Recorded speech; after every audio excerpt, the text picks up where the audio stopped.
What's up, everybody? You're watching B-Boy 45, the hospital's TV and radio station. We have our friend Maya. Maya, hello, are you there? Hi. Yes, hi. Hi. Now, I could see you on the computer screen and you're beaming and you're happy. Why is that? Yes. Because Mandy Moore is calling in. Oh my gosh! Mandy Moore's on the show today! Oh, what a treat. This is awesome. Okay, Maya, before I want to ask a billion questions, I'm not going to ask one of them. You have all the questions. Go for it. Take it away. Yeah. Okay. So first of all, thank you so much for calling in. I can't even tell you how much this means to me. I can't believe I'm actually talking to you right now. Maya, I can't believe I'm talking to you too. This is so much fun. I'm so glad that this happened. Me too. And you are actually my 175th interview. So Holy cow, are you kidding me? No. 175? Yeah. Well, I'm honored to be the big 175, but also congratulations. It's such a milestone. Thank you. My goodness. So my first question for you is, who or what inspired you to become an actress?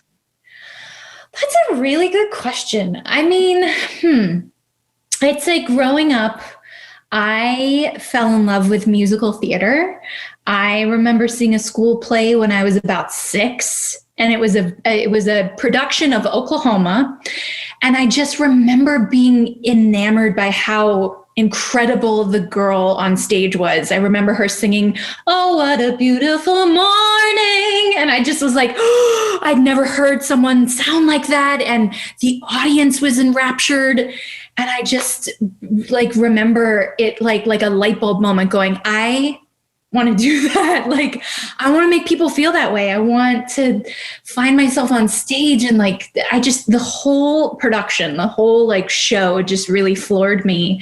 And I'd say that was the biggest piece of inspiration I had from a young age.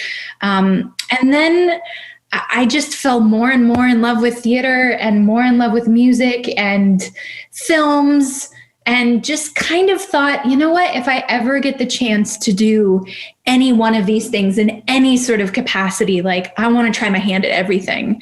And it just so happened that when I was 15, I was singing the national, well, not even quite 15, I was 14 actually. I was singing the national anthem at an ice hockey game in Orlando, where I grew up, and got invited over by a gentleman who worked at a studio. And he's like, "Do you want to record a demo?" I mean, totally crazy, random.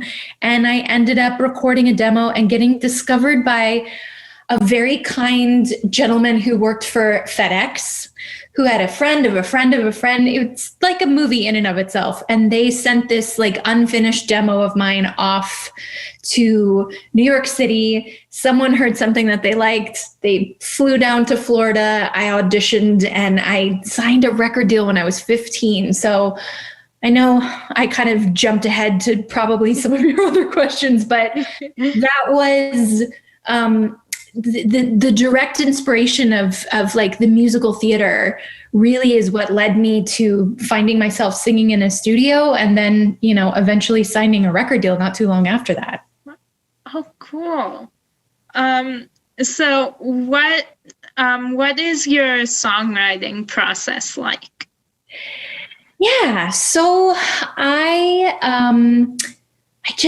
had an album that came out almost a year ago now, which is crazy. Everything that's happened with COVID, it's what is time, right? Yeah. It was the first time that I had made music in over a decade, over 10 years. And I got to write this whole record called Silver Landings with my husband, Taylor. And the songwriting process, I feel looks different all the time. I mean, sometimes it could start with a germ of an idea, like a lyrical idea, or sometimes it could start with a melody that gets sort of stuck in your head. But either way, it's so much fun to to be able to take those ideas or a feeling that I may have, and to be able to share that with, my husband or maybe another person that I'm collaborating with, and to be able to sort of find ourselves on the same page and figure out, okay, how are we going to take this idea or this feeling and sort of like elaborate on it and make it feel like exactly what I want to say, but also maybe something that feels universal enough that other people will hear it and go, I completely relate to that. So that's kind of been the trick for me. But I love that I have the opportunity to make music and to be able to sort of like pour all of my feelings, the joy, the fear, everything in between, like to be able to pour it into something and ultimately feel maybe like I understand myself or I understand that feeling a little bit more. Oh, cool. So you voiced Rapunzel in Tangled, which is one of my favorite Disney movies. Oh, thanks. And also in the follow-up movie and series on Disney Channel. Mm-hmm. How do you prepare for voicing an animated character? That is a really good question. And I wonder if you know this, because I didn't until I was lucky enough to be a part of the movie. You don't get to work with anybody else. You're by yourself. So it's sort of a bizarre experience where you're reading with like one of the directors or perhaps like a writer, but you don't really get to work with any of the other actors. The only time I actually got to work and meet Zachary Levi, who plays Flynn Rider, my beau, was when we recorded the song together, which even then I remember them telling me like, oh, this doesn't happen too often. Normally, like you record the songs by yourself as well. I'm like, a duet? You record by yourself? So it's really fun in the sense that, I mean, you get to like kind of employ like the depths of your imagination because there's no point of reference. It's not like the movie is done and you get to sort of watch all of this like incredible animation and them hopping through waterfalls and like jumping off of cliffs. It's all written on the page. So you really have to sort of go into the recesses of your mind and your imagination and kind of, imagine what it's going to be. And that's sort of what helps you get into character. And I had so much fun. I mean, I am a total Disney nerd and grew up, like everybody else watching every single Disney movie ever. So the idea that like I somehow lucked into being a part of a film and getting to play a Disney princess like that forever it's solidified as one of the most incredible experiences I've ever had. But it was so much fun to like jump into the studio and get to, really employ my imagination in a way that like, I don't think any other part of my job allows me to do. Oh, cool. Yeah. So you play Rebecca Pearson in This Is Us. Yes. And I love that show, and it always makes me cry. And my family and I watch it together, and we all like cry every episode. What is it like to be part of such a cultural phenomena? Oh, thank you. I'm so touched that you love watching it with your family. That means so much. It's honestly, I feel so lucky to get to do what I love to do in life, but this job in particular is just the best I've ever had. And I think it really comes down to the people I get to work with. We, playing as part of an ensemble and playing a part of a family with these extraordinary humans that I get to work with on a daily basis, like, is definitely the best part of the job. But on top of that, to be able to, be a part of creating entertainment and television that like starts a conversation that allows, like you were just saying, families to come together and loved ones to come together and share in that connection and that experience, like, is by far the coolest thing I've ever done. And it's not lost on any of us. Like, we are so moved and touched by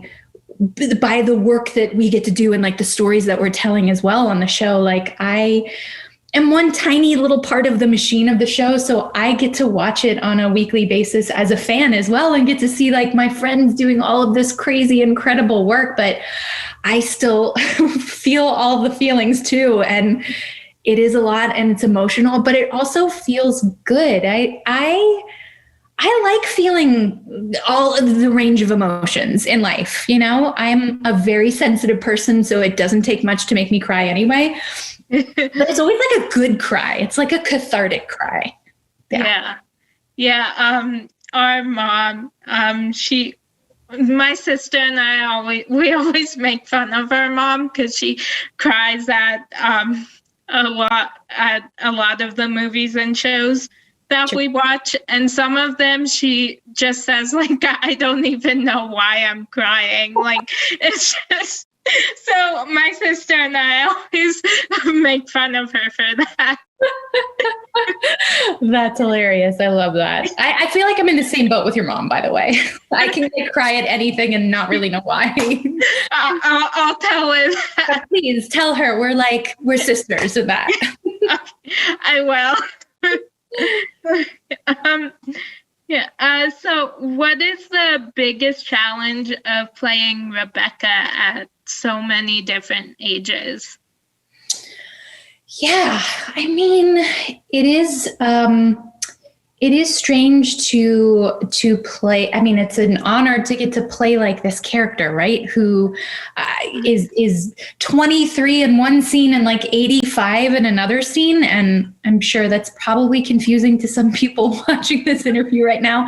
I get to go through like a crazy hair and makeup process with like prosthetic makeup. So they make me look like I'm in my 70s and my 80s when appropriate. But I think that's the challenge, especially like when we first started, without going like too into the weeds. I had no idea when I first got cast that the show was going to sort of cover all of these different ages and chapters of this woman's life. So it wasn't until right before we started shooting the season that I found out, like, oh yes, they're not casting an actress to play the older version. They're in fact going to see if you want to do it. And it was really daunting because you're working with people in some cases who actually are that age. And I have no life experience, no point of reference for what it's like to be a grandmother, let alone a mother. So that I feel like initially was what scared me the most, which is good. It's good to sort of have a little bit of fear. I feel like it keeps you on your toes in that sense. So I didn't know what it was going to be like to pretend to be a grandmother and a mother at different junctures of my life. And But now we're like in season 5, and I feel like it's when I do get to play Rebecca present day or even in the future a little bit, it's the part of the process of like going through like the hair and makeup for 3.5 or 4 hours kind of allows me the time to get into the right headspace. And it's like putting on a comfy pair of shoes now. I'm like, oh yes, I remember how this goes. And also because I get to work with different actors at different ages, my relationship to, my adult children who are all older than me actually in real life, that's how I know them. That's how I see them. That's where we connect, is when I'm their mother. So it just, for some reason, like it clicks somehow and has become somewhat easier over the years. Oh, cool. Of all the movies and shows that you've been in, is there one project or one character that has meant the most to you? I think because I've lived the longest with Rebecca and This Is Us, never having done TV before this, it definitely like I think has lodged deeper in my heart than anything. But I also have I have a soft spot for A Walk to Remember, which is a movie I did when I was 16, and somehow it's stood the test of time, and generations after me have come to discover the movie, and it means to them what it meant to us when we were making it. So I'd say like those two projects kind of go hand in hand in a way. Cool. Yeah.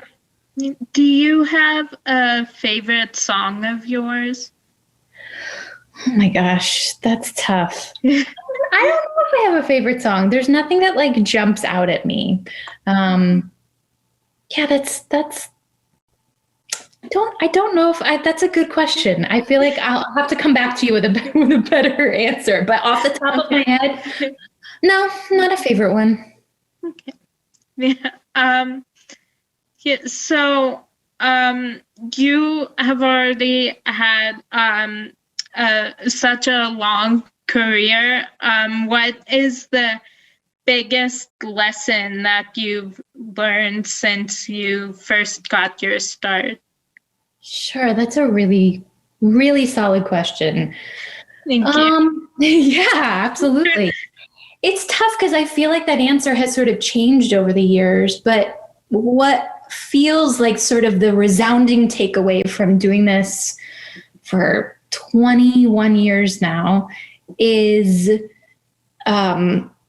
be prepared for anything. Be prepared for sort of the ebb and flow in life in general, but also in the way that it sort of pertains to work. Like there are going to be joyful moments where you feel like you are just like riding high and you are on top of the mountain. And then there are going to be moments that juxtapose that where you're questioning why things unfold the way that they do. And and maybe, you know, you didn't get the job that you wanted. And I feel like they go hand in hand. They sort of are a lesson for each other in the moment at the same time. And so I kind of, it's made me sort of appreciate when the things to celebrate come around, to really sort of be in the moment and not take them for granted and appreciate them.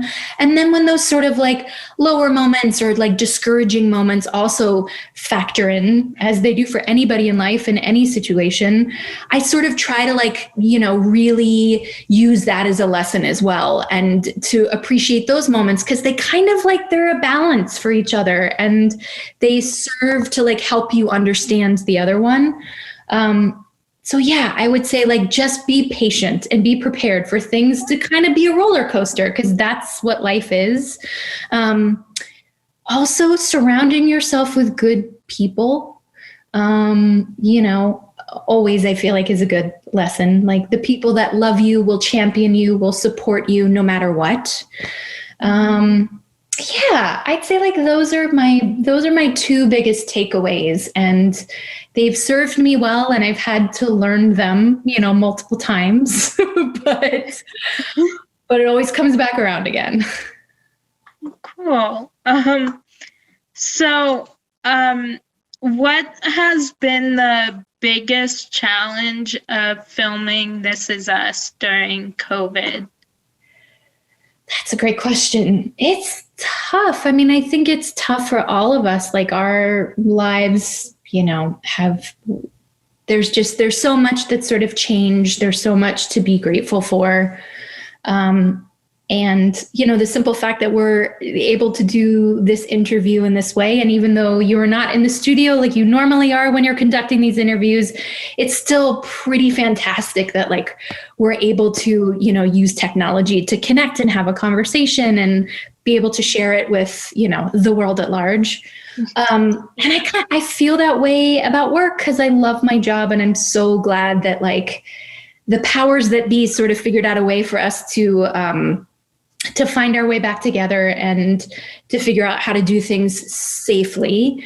I'd say the biggest hurdle is probably what everybody else understands is like there's so much that's out of our control. Like if someone gets sick, like our production has to shut down and they have to sort of figure out like who that person's potentially been in contact with. And once we sort of get all of our ducks in a row, then we can sort of figure out a way to proceed forward. But also like, you know, we live in Los Angeles. It's where we shoot our show. And Los Angeles just had a crazy surge over the last like month or so. And it really put a damper on anybody trying to do pretty much anything in town, but it made it so that we couldn't work either.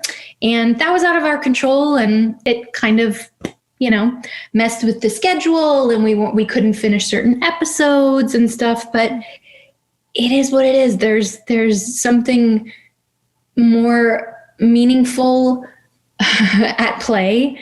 And again, so much that's out of our control. I think just like sort of surrendering to that, like, okay, we're going to do whatever we can and make it work to the best of our ability. But at the end of the day, if it's not meant to be and it's not going to happen, then, you know, we'll have to be patient and figure out another way. So I think just like figuring out how erratic this virus is and you know, being safe and mindful and being protective of everybody that's coming together to work on the show and just sort of going with the flow, I guess. Yeah. So I just have two more questions, if that's okay. Yes. Thank you. So if you could have any song introduce your entrance into a room, what song would it be?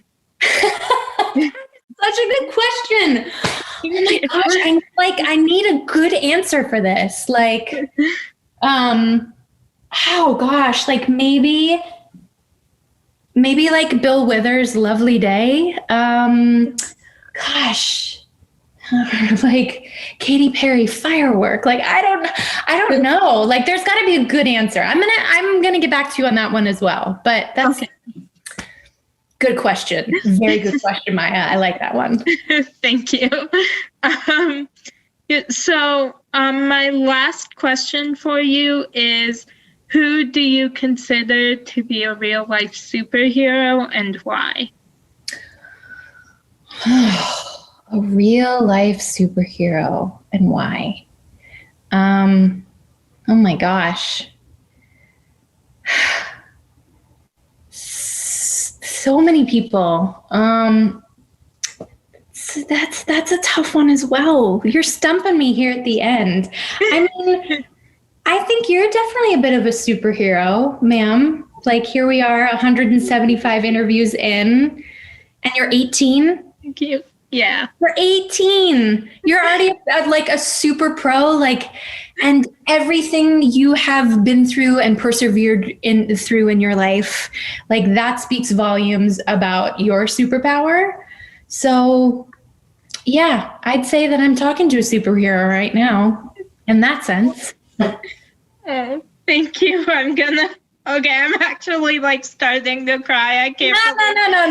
No tears, unless they're happy tears. Yes, they are happy tears because I can't believe I'm talking to you right now. Can I ask you one question? Yeah. Okay, so this is your 175th interview. Yeah. What has been the biggest lesson or takeaway for you from like this new chapter of your life and, you know, being on that side of the screen? Like what's something that you've really taken away from 175 of these? Just I think there are two. There's persistence, like with if there's somebody that I really want to interview, like you, I've like wanted to interview you since I started doing interviews. And yeah, and so it's kind of, so persistence is one, like, because then I'm like, okay, I'm going to, like, I want to interview this person. I'm going to make it happen. and then kind of like going with the flow, like kind of like maybe not being able to get to all my questions. Like that was when I first started, like that was kind of hard, like having to just skip to the end. And now I feel like I've gotten better at being able to do that and like go with the flow and actually have a conversation with the person. Yeah. And that's something that like just comes in time and comes with like the experience of doing exactly what we're doing right now. Like there's no way you could expect somebody to just show up and do that right out of the gate. And you really have shown through your perseverance and how experienced you are now that like this is old hat to you.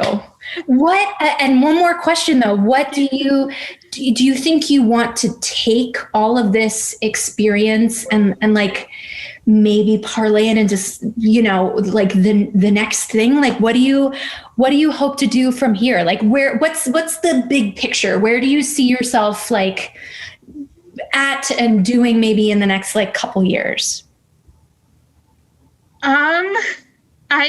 I don't know. I'm trying to figure out like how I could keep doing this, like what the next step is. And like my goal is to like Ryan Seacrest is like the one that I'm like, I want to do everything you're doing. So he's like the person I'm kind of aiming to like be like in that sense. So that is important to keep saying that and thinking about it and putting that out in the world. Like, I really believe that you can manifest all of that. You just, you have to believe in yourself. And I know you do. It sounds like you do, but like you should keep telling people that as well. So then it can happen.